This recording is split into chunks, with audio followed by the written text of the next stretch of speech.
Hey y'all, I'm DRBibliophile, and today I'm going to do the top 10 influential books tag. Now, these books are not in any particular order except for the last one, which is the #1 most influential book in my life. Let's go ahead and get started. Bruchko by Bruce Olson. Les Miserables by Victor Hugo. The Hobbit by J.R.R. Tolkien. No shock here. Sherlock Holmes by Sir Arthur Conan Doyle.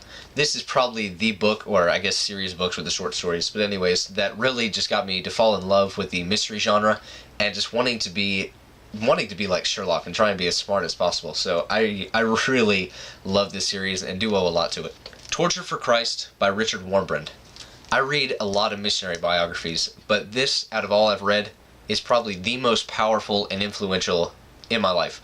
I mean, to read it and to see what he is willing to go through to reach the people that he knows God has called him for is life-changing. It really is. If you truly take into account everything he did, it is incredible. And so it definitely deserves a spot on this list. These next two are actually together for a good reason. Beowulf and The Count of Monte Cristo by Alexander Dumas. The reason I bring them up together is both of them, I couldn't decide which, both of them together are the books that made me fall in love with reading classics. It's still probably the genre I've read the most of, and will continue to read the most, and it's directly related to these two books, so thank you guys very much. Thank you. Of Mice and Men, John Steinbeck. This one's a little bit different, but you'll understand in a moment. Hour of the Olympics by Mary Pope Osborne, Magic Treehouse, Book 16.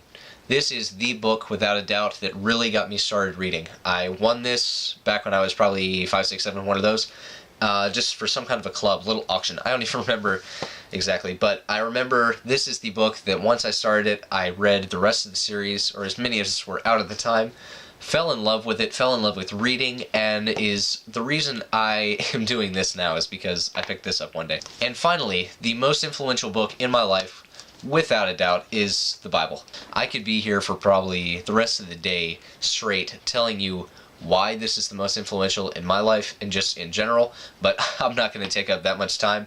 Just let it know that it has influenced my life more than anything else. It dictates how I do things, why I do things, and who I do them for. So I really do love the book, and it has the added bonus of being the only eternal thing we have, meaning by that you can read and read and read this and always get something else out of it. So for that reason alone, it deserves the most influential spot. That is my top 10 influential books. If you guys like what you saw, please like, comment, and subscribe. And always remember, reading is the special key to take you where you want to be. Thanks, and God bless. Bye.